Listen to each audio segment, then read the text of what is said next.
simple life they envisioned, but it was one they'd lived together, with one another to lean on, to trust, to support, and... What? Wait. What was happening? Why had the door stopped? Was Stanley and the bucket not about to be freed? An unbearable silence filled the room, lingering in uncertainty, until finally the truth hit Stanley square in the face. This building did not want the bucket to leave. Even the facility itself recognized the incredible calming presence of the bucket, needed the soothing warmth of the bucket, would go to any lengths not to part with the bucket. No. Stanley can't leave this place, not while he has such a precious bucket in his arms, not while this building has anything to say about it. Stanley realized he would never again leave this very room, but at least he has the bucket. To be trapped eternally in darkness isn't really so bad, Stanley thought to himself. As long as I have my bucket with me, right? I'll be okay, won't I? Stanley gulped. Very soon now, he was about to find out.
How wonderful!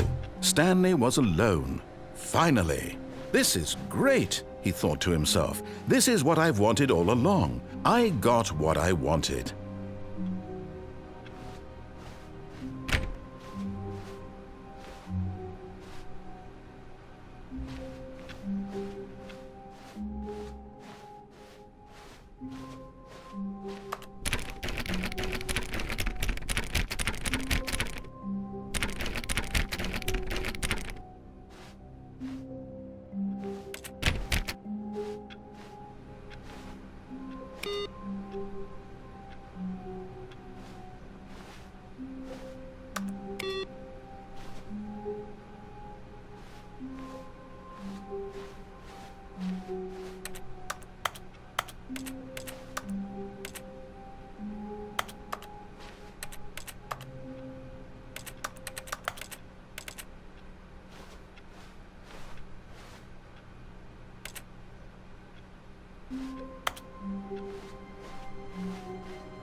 No matter how hard Stanley looked, he couldn't find a trace of his co-workers.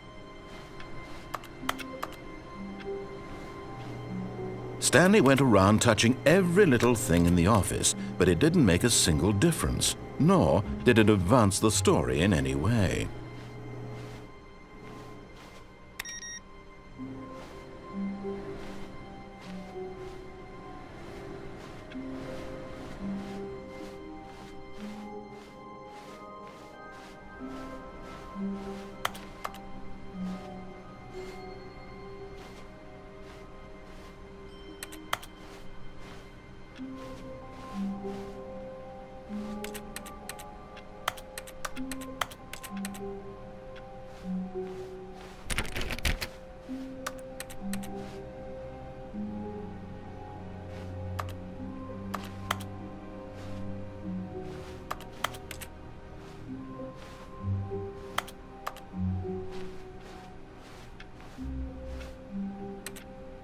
Warmth spread through Stanley's arms.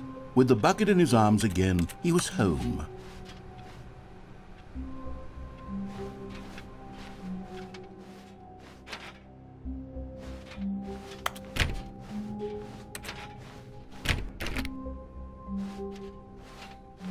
Stanley clutched the bucket tightly to his chest and entered the door on his left. This was not the correct way to the meeting room, but Stanley had felt the bucket calling to him, telling him that the employee lounge was simply the place to be.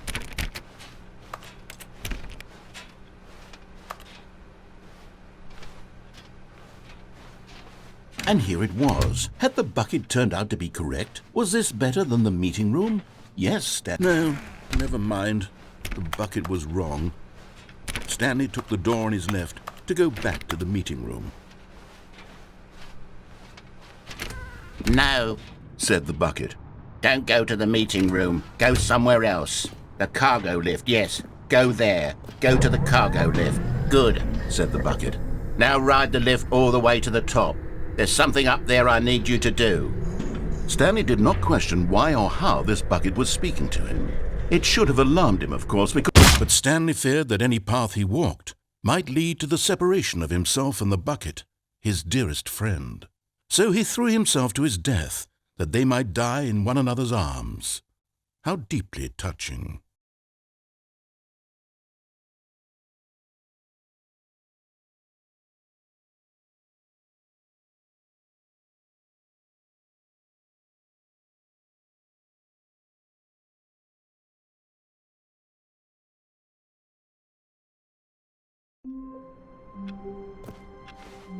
All of his co-workers were... Wait, no. This isn't the right office, is it? Is this Stanley's office?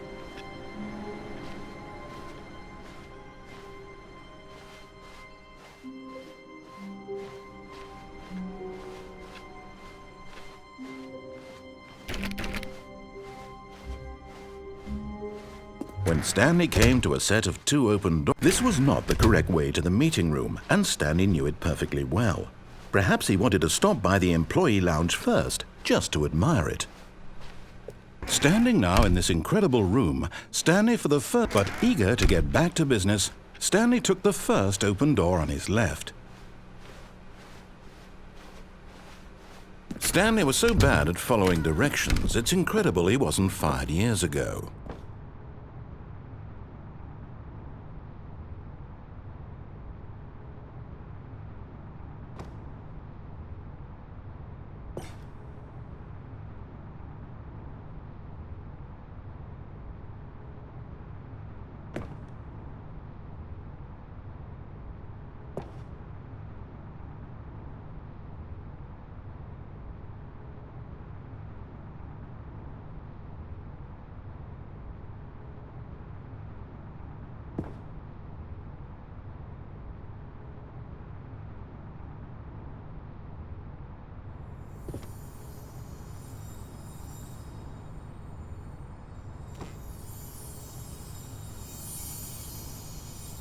And there it is, the last Stiggly Wiggly. Savor this moment, Stanley. This is a real accomplishment. This is doing something just for the sake of doing it.